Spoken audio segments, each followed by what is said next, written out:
In this video, I'd like to show you how to create a new business partner in Master Data Governance Cloud Edition. Let's take a quick look at the process itself first. A requester creates a request for a new or a changed master data record and submits it to the next processor for approval. In the approval step, there are 3 possible actions. If anything needs to be changed, the request can be sent back to the requester for revision.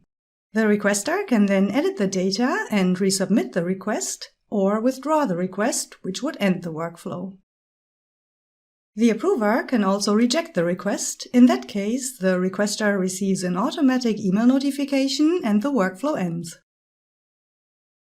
If all of the request details are okay, the approver can approve the request. The requester receives an automatic email notification about the approval and, after successful validation, the new or changed business partner record is activated. Now let's see what the process looks like in the system. For this example, let's assume you want to create a new record for a company called Martin & Sons that is a prospect.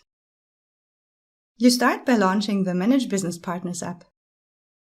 Before you create the new business partner record, you can use the search to make sure the company doesn't already exist in the system.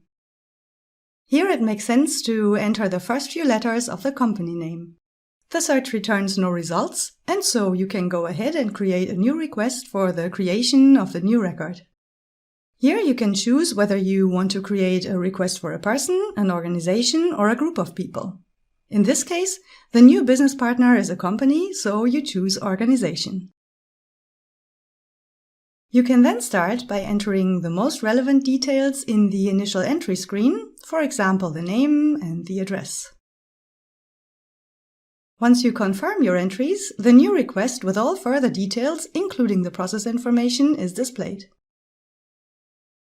Here you enter a description for the request and select a request template, which in this case is the one for single requests. You can then enter additional details for the business partner, general information like search terms, additional contact information, for example, the email address and phone numbers. You can enter multiple bank accounts, for example, to meet requirements for international bank account numbers that are used in many countries. You can also add tax numbers to meet the requirements of many different countries, for example, VAT numbers.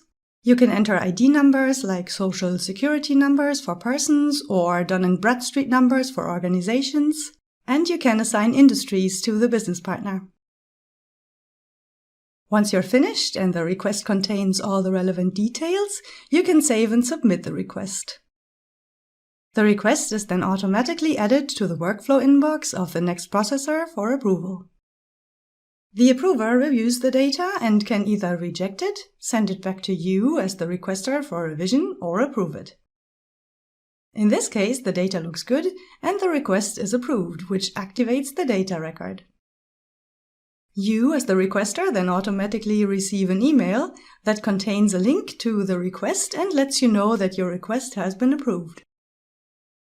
Going back to the Manage Business Partners app and searching for the new record shows that the new business partner record has been activated and added to the database.